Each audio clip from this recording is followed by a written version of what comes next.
Mateus capítulo 24. Hoje eu quero continuar com você, falando sobre um tema que nós já começamos aqui alguns dias atrás.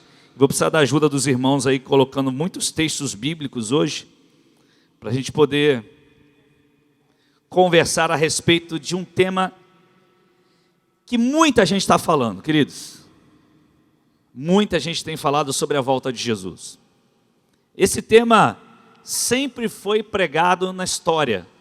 Desde que Jesus subiu aos céus, os pregadores, os ministradores, os teólogos, os estudiosos, todo mundo, até Paulo lá escrevendo as cartas, e todo mundo sempre inspirados pelo Espírito Santo nas cartas, o apóstolo escrevia e tantas outras, e depois em outros momentos da igreja, na história, muita gente dizia: Jesus está voltando, e a gente continua dizendo: Maranata, a hora vem, Senhor Jesus. Só que eu gostaria de ressaltar uma coisa que eu particularmente falo por mim, ok? Falo por mim. Penso eu que é importante a gente esclarecer e entender isso. Muita gente, fica ligado aí, meu irmão, por favor. Muita gente pensa somente e olha somente os sinais.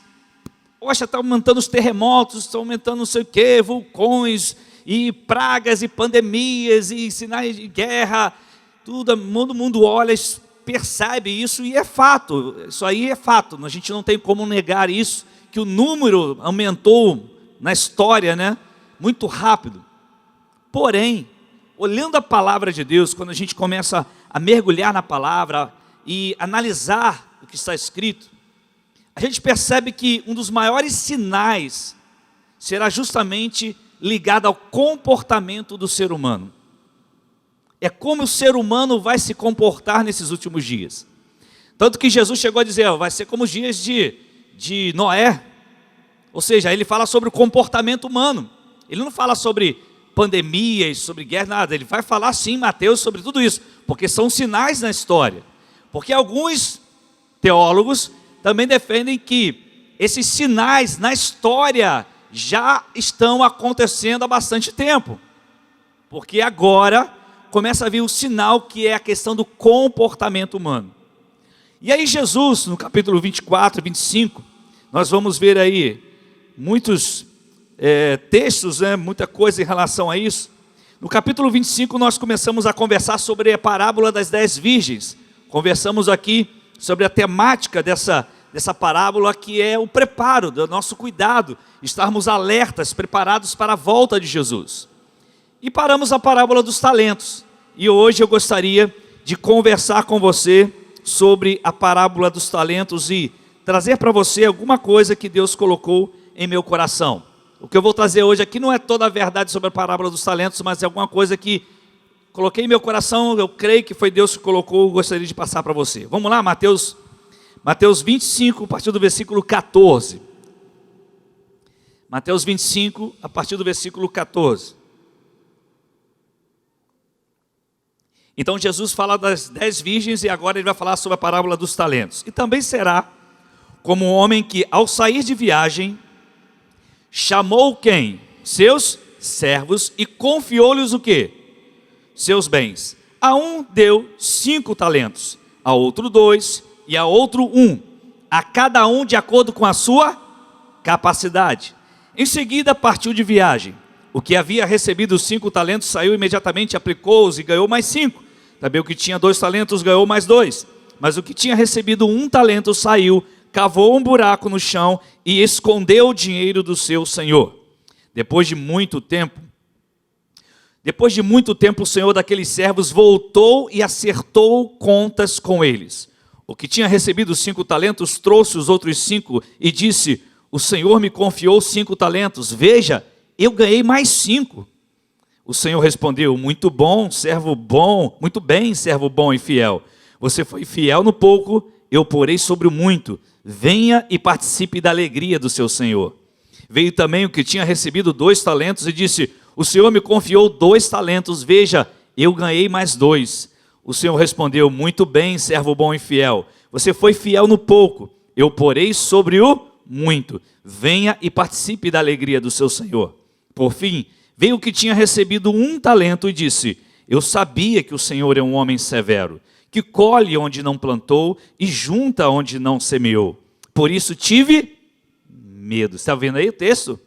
Tive o quê? Medo. Saí, escondi o seu talento no chão.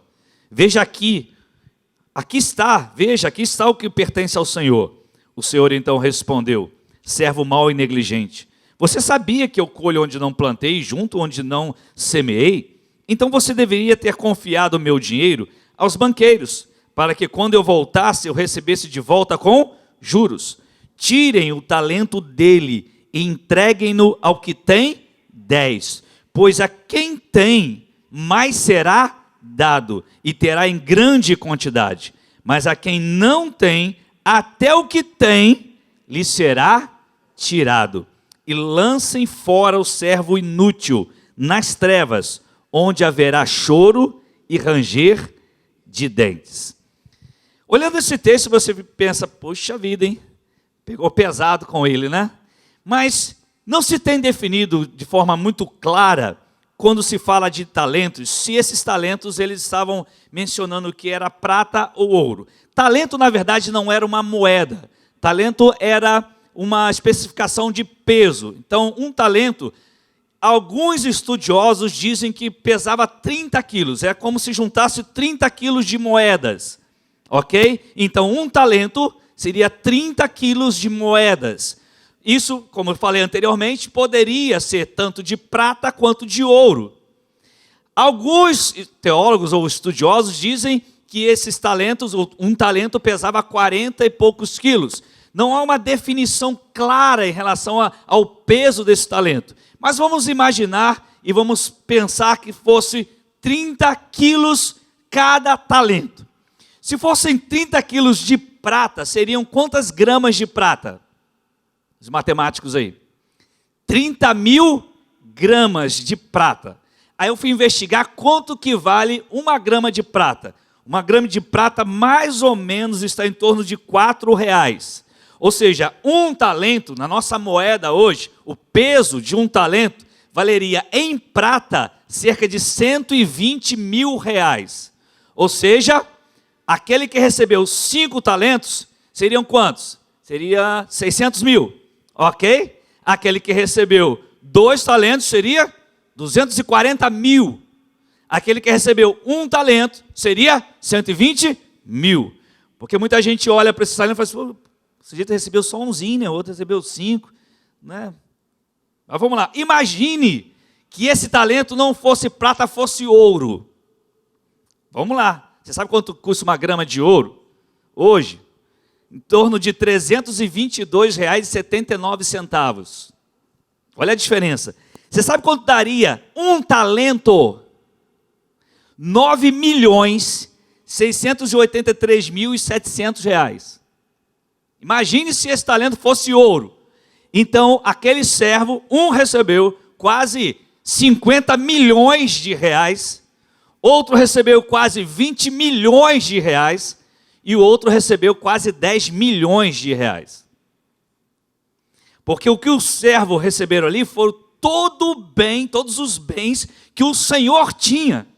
Então, o Senhor confiou aos seus servos tudo o que ele tinha. Agora vamos pensar aqui uma coisa.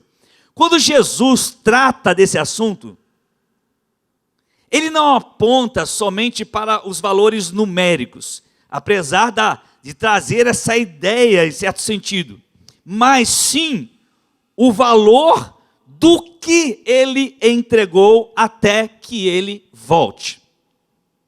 Então ele está tratando ali daquilo que é o valor, daquilo que ele entregou. Quanto valia isso? Bom, o Senhor entregou tudo o que tinha aos seus servos. A pergunta é: qual valor temos de coração realmente dado ao reino de Deus? Aquele senhor entregou tudo o que tinha aos seus servos. Um entregou 5, outro entregou 2, outro entregou 1. O que ele tinha de mais precioso, que ele tinha conquistado, depois de muitos anos de trabalho, ele entrega então os seus servos. Ele confiou aos seus servos. E aí vem a pergunta, qual o valor que nós temos dado? Porque essa parábola ele está apontando para nós. O que nós estamos fazendo com esse valor? Ou qual o valor que estamos dando realmente ao reino de Deus? É claro que é uma resposta muito pessoal. Amém, queridos? É uma resposta muito pessoal. Fique atento à palavra de Deus, é importante para todos, ok? Essa resposta é muito pessoal. A resposta a essa pergunta, ela tem muito a ver com nossas prioridades. Muito a ver. Nosso nível de renúncia, por exemplo. A nossa compreensão daquilo que é eterno, daquilo que é passageiro. A compreensão bíblica sobre, por exemplo, o que o pastor Sandro tem falado muito na aula do ETM, que é muito legal, muito interessante, que é o ser igreja e não simplesmente estar na igreja. A diferença que há entre ser igreja e fazer algo na igreja ou estar na igreja. E essas nuances de uma comunidade cristã como a nossa aqui, local, nós conseguimos ver através da ação do Espírito Santo. O Espírito Santo de Deus, ele então vai agir em nosso meio de forma dinâmica. A fim de quê? A fim de nos capacitar para um propósito. Aí você começa a pensar, mas espera aí, qual o propósito? De onde vem? Qual é o propósito para a minha vida? A parábola fala que um senhor confiou todos os seus bens a quantos servos? Quantos servos? 3. Ele tinha 3 servos de extrema confiança e ele confiou então tudo que tinha aos seus servos. E eu quero te fazer uma pergunta. Eu vou fazer algumas perguntas hoje para você e vou não responder porque essas respostas são pessoais. Será que temos a real visão sobre o que Deus nos confiou? Vou repetir a pergunta. Será que temos a real visão clara daquilo que Deus nos confiou? Jesus disse que subiria aos céus e disse, eis que estarei convosco todos os dias até a consumação dos séculos, amém? E ele disse, eu vou dar autoridade a vocês. A minha autoridade eu vou dar à igreja. Eu estou concedendo a vocês a autoridade. No meu nome vocês vão expulsar demônios. No meu nome vocês vão curar enfermos. No meu nome vão acontecer milagres, prodígios, sinais. Você faz ideia do que Deus nos confiou? Você faz ideia da autoridade que Jesus nos entregou? Não é à toa que você é atacado o tempo todo. Não é à toa que o diabo quer parar você. Não é à toa que o diabo não quer permitir que você imponha as mãos sobre as pessoas. Não é à toa que o diabo quer que você caia em pecado e viva em pecado. Não é à toa porque ele sabe que aquilo que está em nossas mãos, que foi nos entregue como igreja, são os bens do Senhor. E são preciosos. E nós temos visto uma confusão sobre essa visão. Justamente por falta de conhecimento bíblico. Meu irmão, se você não vai para uma IBR, se você não vai para uma ITM, se você não lê Bíblia, se você não estuda, você vai aprender o quê? Como que você vai aprender? Como que você vai ter base bíblica para vencer, superar desafios? Você precisa ter conhecimento bíblico. E o que nós temos visto é uma confusão. E essa falta de conhecimento bíblico, aliado a muitos ensinos falsos, hereges, tem levado muita gente. Sabe como que as pessoas estão vivendo? De acordo com seus próprios prazeres. Essa é a realidade. A mensagem sendo pregadas hoje, sendo trabalhadas na mente das pessoas, e estão dizendo para você, você não precisa ter sentimento de culpa. É claro que eu não preciso ter sentimento de culpa, porque Jesus já levou tudo na cruz por mim. Só que tem uma coisa, Tem gente pegando essa expressão aí para ficar amaciando, para ficar passando a mão na cabeça de muita gente. Querido, quando eu erro, eu tenho que ter sentimento de culpa mesmo. Quando eu vivo no pecado, eu tenho que ter sentimento de culpa mesmo. Mas quando eu sou lavado pelo sangue do Cordeiro, quando eu confesso meus pecados e deixo, quando eu me arrependo e me quebranto, eu não preciso mais carregar sentimento de culpa, porque o diabo vai me afrontar. Mas se eu vivo, se eu cometi uma falha, se eu cometi um pecado, é fato, eu tenho que sentir culpa. Eu vou sentir esse peso da culpa. Se isso for pregado de forma contrária, sabe o que vai acontecer? É o que está acontecendo. Muita gente está vivendo a vida de qualquer maneira, porque o importante é o prazer. E aí, nós vemos aí pessoas que vão de igreja, igreja. Daqui a pouco está com um relacionamento aqui, terminou o relacionamento, aí aparece outra igreja, sem que ninguém conheça, já com um novo relacionamento, aí já está em outro relacionamento, daqui a pouco vai para outra, terminou aquele, vai para outro, aí o pastor também não procura saber, a igreja não procura saber o que está acontecendo, não sabe de nada, daqui a pouco já está pregando, já está discipulando, daqui a pouco já está se envolvendo, daqui a pouco já está tocando, daqui a pouco está dançando, daqui a pouco está liderando. E ninguém sabe o que está acontecendo. E as pessoas começam a colocar na cabeça: não há problema nenhum, eu posso viver sem nenhum problema, sem nenhum sentimento de culpa. Você entende a seriedade disso, meu irmão? Jesus está falando sobre os últimos dias. Isso é sério, irmãos. E ele está falando desse comportamento. O problema é como nós vamos nos comportar diante desses últimos dias. Porque se você acha que está pesado, vai ficar mais. Poxa, pastor, eu vim aqui para só me animar. Para me dar ânimo. Poxa vida, está duro já, eu tenho que aguentar mais. Vai, meu irmão. Você acabou de cantar. Em nada... É lindo a gente cantar isso, né? A minha fé, oh Jesus, tão lindo. Se não na graça de Jesus, no sacrifício o Rei me dou, no sangue do bom Redentor. Cristo é...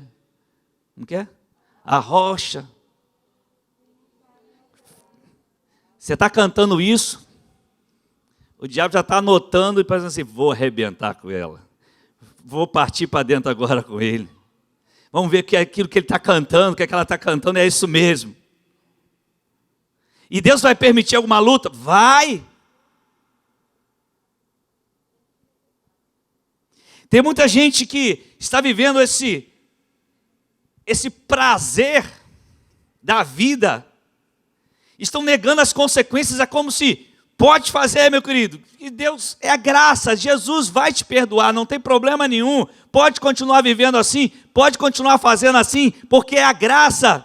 Parece que como se não existisse nenhuma consequência. Deixa eu te dizer, meu querido, Deus perdoa o pecado, mas Ele não anula consequências. Eu vou repetir para você, e sempre falamos isso aqui, é importante você saber: Deus perdoa o pecador, mas Ele não anula consequências. Ele pode tirar algumas consequências? Pode, mas algumas que nós vamos administrar para o resto de nossas vidas. Só que existe aquilo: pode viver tranquilo que Deus te perdoa de todos os seus pecados. É verdade. Quando eu me quebranto, confesso e deixo, Ele me perdoa. Mas aquilo que eu fiz pode ter gerado uma consequência. Aquela consequência eu vou ter que administrar. Não se prega a renúncia. Na verdade se prega, né? A renúncia que eu estou falando aqui, daquilo que se prega. A renúncia ao sofrimento. Para que sofrer? Seu corpo tem desejos, viva seus desejos. Jesus te deu os desejos para você viver esses desejos. Enquanto que a Bíblia começa a nos dizer algumas coisas. Agora a gente vai partir para a Bíblia para ler alguns textos. Vamos lá? Quero ver se você gosta de Bíblia mesmo. Vamos lá. Vamos começar com Tito. Ih, aí pegou, né? Tito capítulo 2. Está lá no Novo Testamento, tá? Quase no final. Versículo 12. Eu só vou ler os textos bíblicos para você. Poucos lidos. pouco lidos. Tito 2,12. Anota aí, senão a gente vai demorar muito, são muitos textos, tá bom? Vamos lá. Eu vou ler, você anota, depois você lê em casa. Ela nos ensina a renunciar à impiedade e às paixões mundanas e a viver de maneira sensata, justa e piedosa nesta era presente. Vou repetir, ela nos ensina o que nos ensina? Vou ler o versículo 11, então, para a gente poder entender melhor ainda. Porque a graça de Deus, o que está escrito aí? A graça de Deus se manifestou salvadora a todos os homens. Amém? E o que essa graça nos ensina? A renunciar à impiedade, a renunciar às paixões mundanas, a viver de maneira sensata, justa e piedosa nesta era presente. O texto é claro, não precisa nem te explicar. Vamos para outra agora? Colossenses 2,11, vamos lá. Acessar a Bíblia é uma beleza, que você só clica aqui, ó. Vamos lá. Colossenses 2,11. Debate de versículo, vamos lá. Dá tempo aí de Delmo. Nele também foram circuncidados, olha só, não com uma circuncisão feita por mãos humanas, mas com a circuncisão feita por Cristo, que é o despojar do corpo da carne, isso é, da velha vida. Você vai despojar, você vai abandonar a velha vida. Gálatas 2,20, vamos lá, para outro texto. Gálatas 2,20.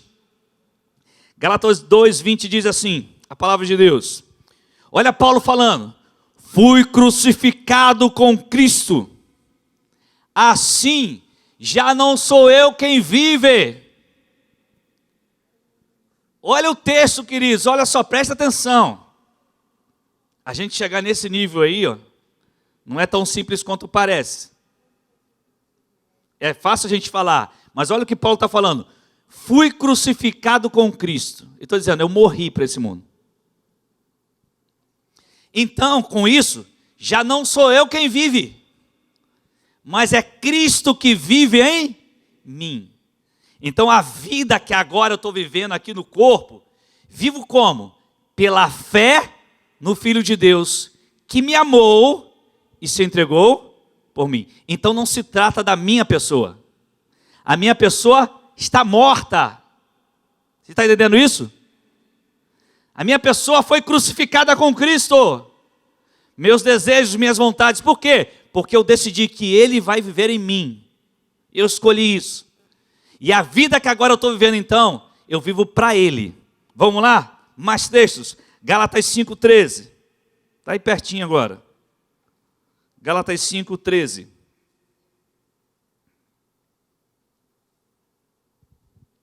Irmãos, vocês foram chamados para quê? Para a liberdade, aleluia, diga aleluia. Você está entendendo? Vocês foram chamados para a liberdade. Nós somos livres. Fomos chamados para a liberdade. Mas olha o que ele vai dizer. Mas não usem a liberdade para dar ocasião à vontade da carne. Ao contrário, sirvam uns aos outros mediante o amor.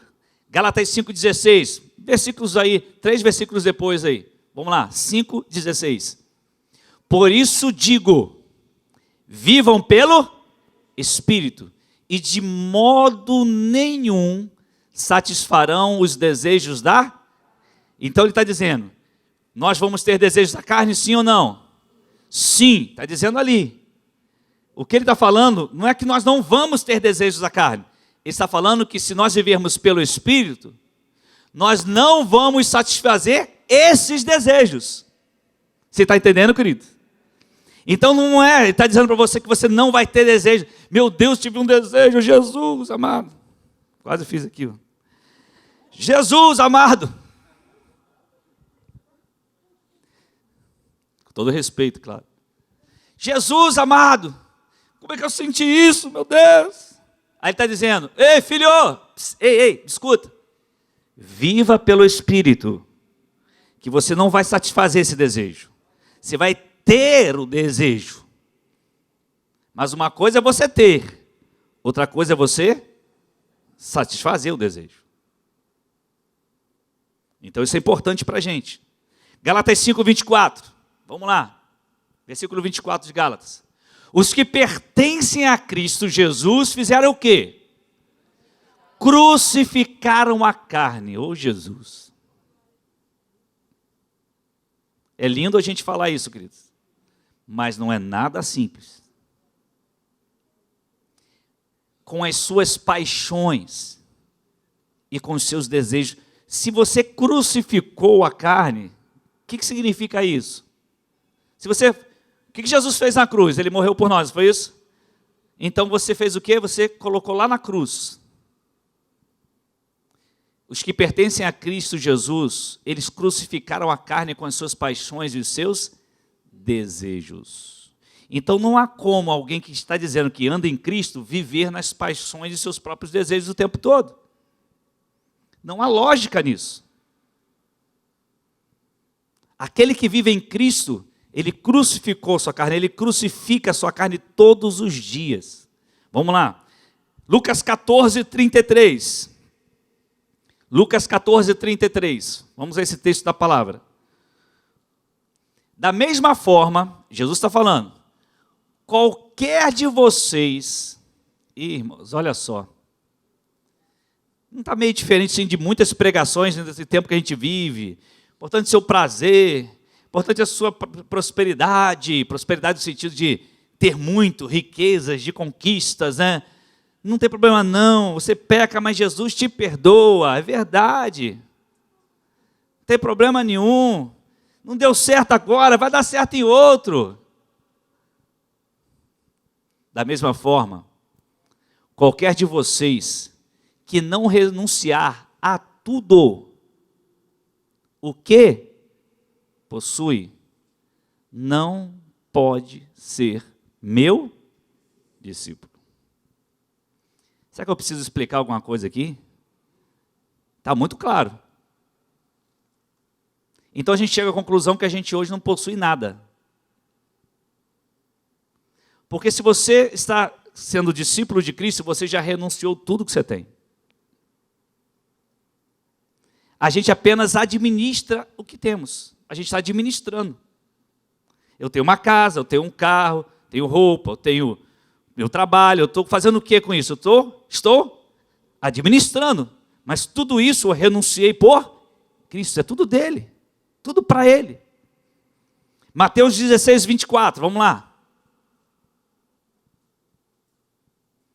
Mateus 16, 24. Então Jesus disse aos seus discípulos, disse a quem? Aos seus discípulos, se alguém quiser acompanhar-me, ou me seguir, negue-se a si mesmo. Ô Senhor. Tome a sua cruz, não é seu marido nem sua esposa. Não tem nada a ver uma coisa com a outra, tá, queridos? Aí eu tenho uma cruz lá em casa para carregar.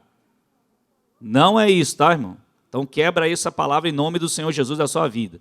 Você tem uma bênção na sua casa. Pode ser uma bênção mais ou menos, mas tem uma bênção. Você tem uma bênção na sua casa, é bênção. E decrete todo dia, é bênção. Em nome de Jesus. Tome a sua cruz. Ou seja, morra todos os dias para você. E faz o quê? E siga-me. Vamos terminar. Mateus 26, 41. Vamos lá. Mateus 26, 41. Você que gosta de Bíblia. Vigiem. Ei. Vigiei. Vigiar é ficar o quê, meu irmão? Fica ligado, fica atento. Não só vigiem, não. Vigiem e orem. Mas as duas coisas caminham juntas. Jesus falou só vigie e não falou só ore. Ele falou vigiem e orem, para que não caiam em... Ele está dizendo que nós seremos o quê? Tentados. Qual é a forma da gente não cair em tentação?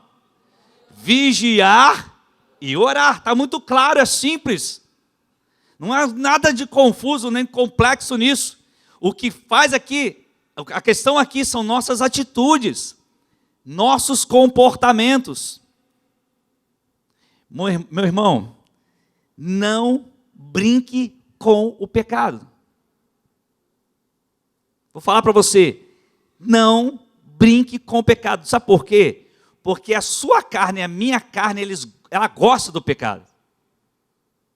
Nossa carne se satisfaz no pecado.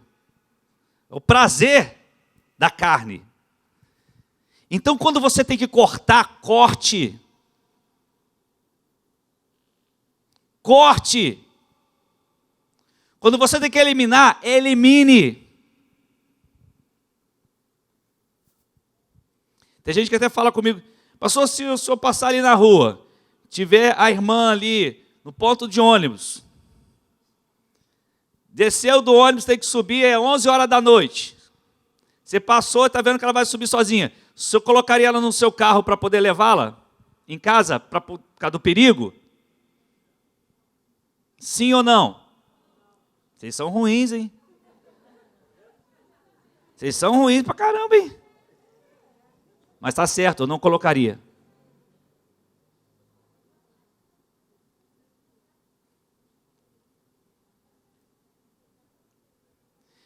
Deixa eu falar uma coisa para você.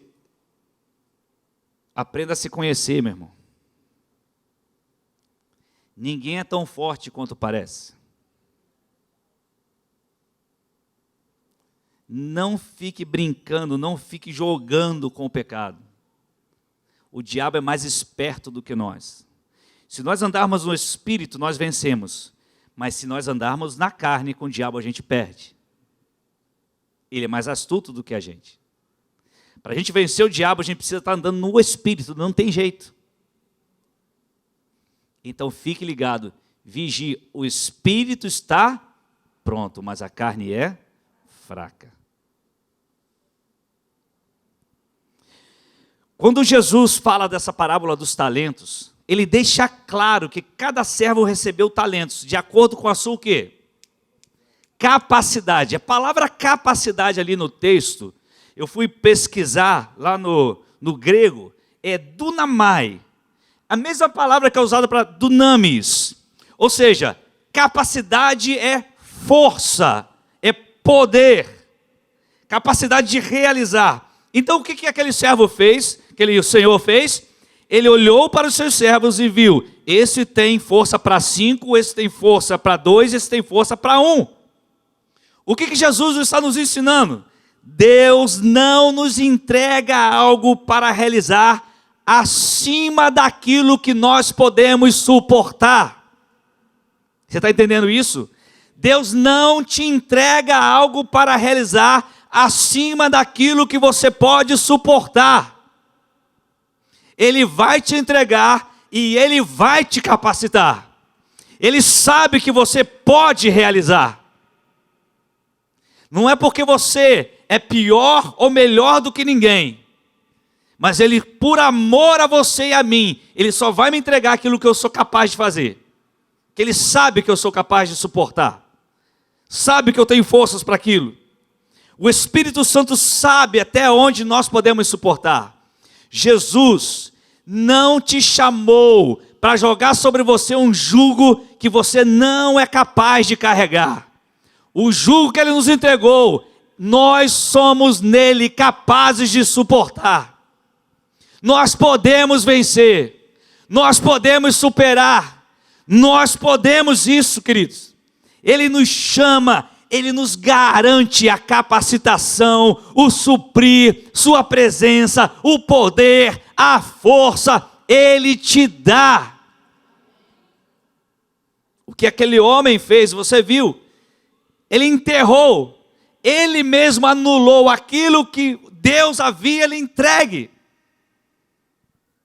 Ou a pessoa, o Senhor era a pessoa de Deus, é a figura. Então deixa eu te dizer uma coisa, escuta isso, não se trata de o quanto você faz, Não se trata do quanto você faz, mas o quanto você é em relação ao que lhe foi entregue. Vou repetir, não se trata do quanto você e eu estamos fazendo, mas o quanto nós somos diante daquilo que nos foi entregue. Você está entendendo isso? O que aquele servo que enterrou lá disse? Mas o Senhor é mau, o Senhor não... Olha só que ele estava provando quem ele era. Então o problema não era fazer, era quem você é quando Deus te entrega. Você está ouvindo isso, querido? O que Deus tem para nós? Sempre o melhor. O que Deus tem para a sua vida? Transformação. O que Deus tem para a sua vida? Mudança.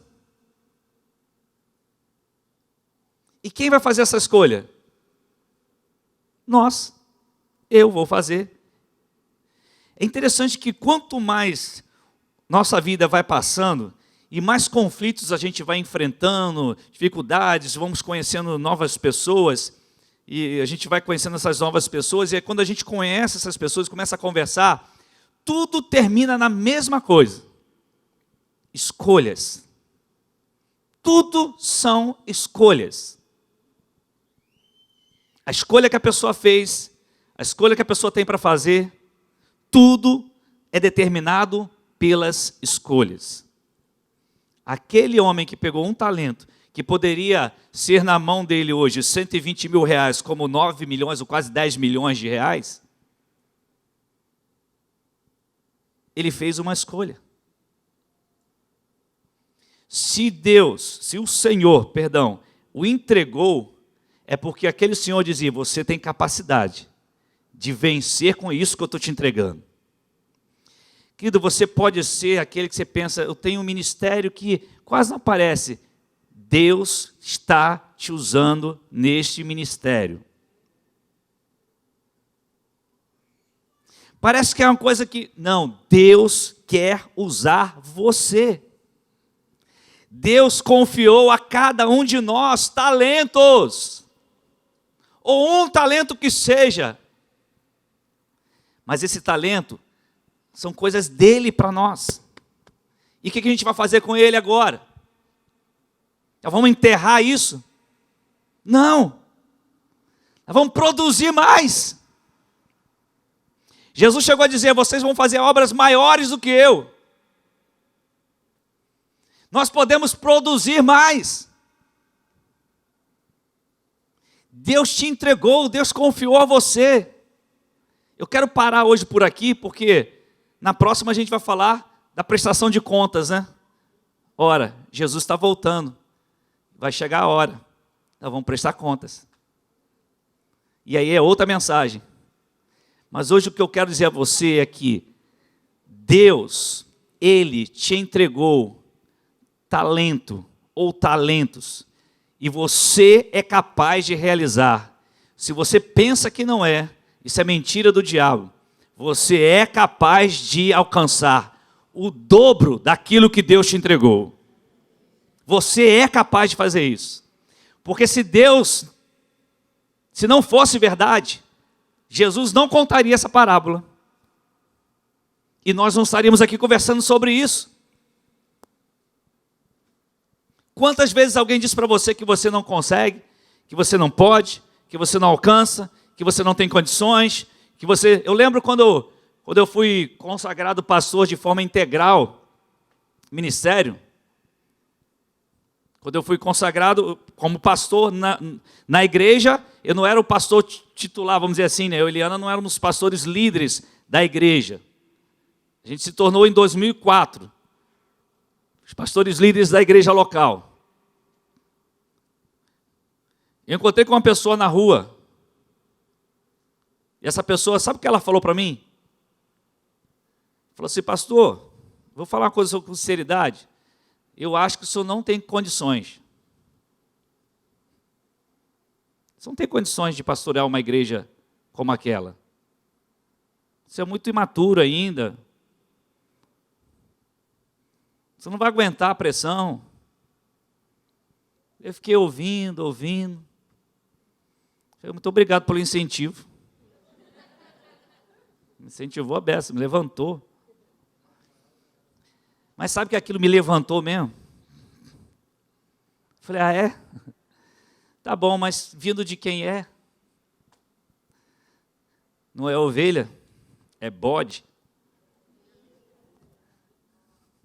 Como que você vai pastorear? Realmente eu não tenho condição de pastorear bode.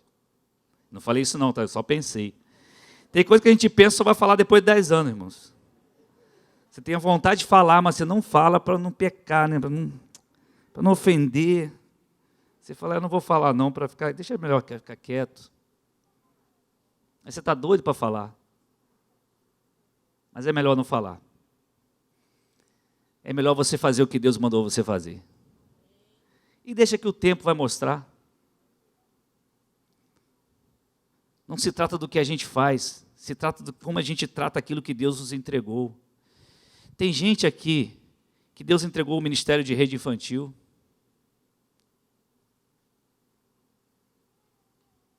A gente tem uma célula, um núcleo lá no Jardim Catarina, que até agora a gente não conseguiu uma pessoa para cuidar da parte das crianças. Lá no Catarina.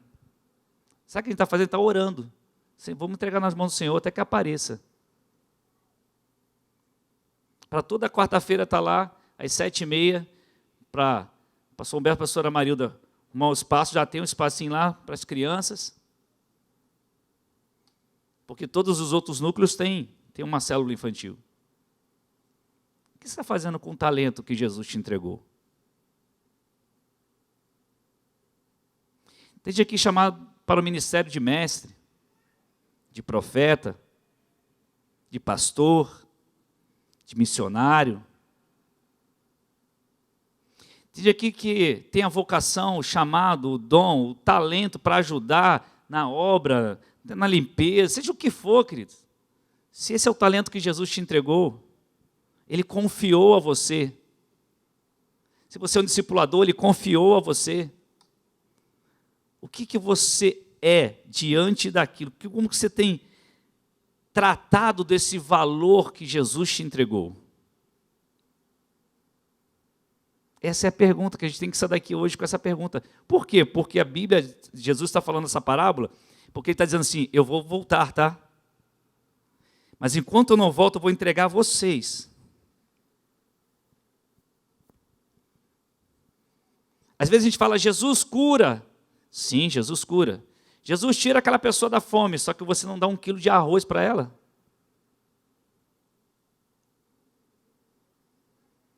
Como a gente vai mudar a história das pessoas? Se nossos talentos a gente está escondendo. Porque a gente parece que tem medo. Chegou a hora de você se levantar, meu irmão. Ei. Chegou a tua vez. Chegou a tua hora. Se disseram para você que você não pode, se disseram para você que você não é capaz, eu quero dizer a você que Jesus te entregou porque você pode. Você é capaz. Porque senão Ele não te entregava. Você é capaz de suportar as duras penas, tudo aquilo que você vai enfrentar, as guerras, as frustrações, as decepções que todos nós enfrentamos, eu enfrento, você enfrenta com você mesmo, com os outros, mas em nada ponho a minha fé, senão na graça de Jesus, no sacrifício remidor, no sangue do bom Redentor. Cristo é a rocha onde minha fé está firmada, e eu vou seguir em frente. Às vezes está doendo, às vezes está cansativo, às vezes está difícil, mas não vamos enterrar nosso talento, queridos, porque nós vamos prestar contas. Fica de pé em nome de Jesus, por gentileza. Em nome de Jesus.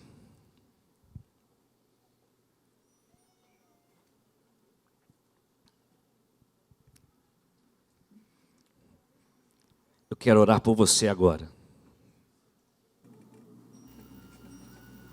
Você que sabe que o Senhor te entregou um talento. Você que entendeu o valor desse talento. Você que está com a visão correta, pode ter acontecido tudo na sua vida. As piores coisas você pode ter se envolvido. Talvez até a vergonha tenha tomado o seu coração. Mas o talento continua na sua mão. Ele só tirou o talento daquele homem na prestação de contas. Ainda não chegamos nesse momento. O talento continua com você. Será que você tem enterrado esse talento? O que tem atrapalhado você? Em nome de Jesus, igreja. Não viva como as pessoas estão vivendo por aí. Sem renúncia, sem pagar preço, achando que a graça é de graça, como se fosse algo qualquer. Fomos chamados à graça, conforme nós lemos, para que através dela a gente renuncie às coisas desse mundo. Deus te deu talentos, um que seja. Essa noite eu senti em meu coração de orar por você. Você que reconhece isso, que você tem um talento, e você está dizendo: Senhor, eu não quero enterrar o meu talento. Aquilo que o Senhor me confiou, me ajude a transformar em muitos, a multiplicar esse talento, porque no final tudo vai voltar para o Senhor. Lá na prestação de contas, o que você fez? Os 5 viraram 5, então me dá aqui os outros 5. Entra agora para a alegria, porque tudo pertence a Jesus.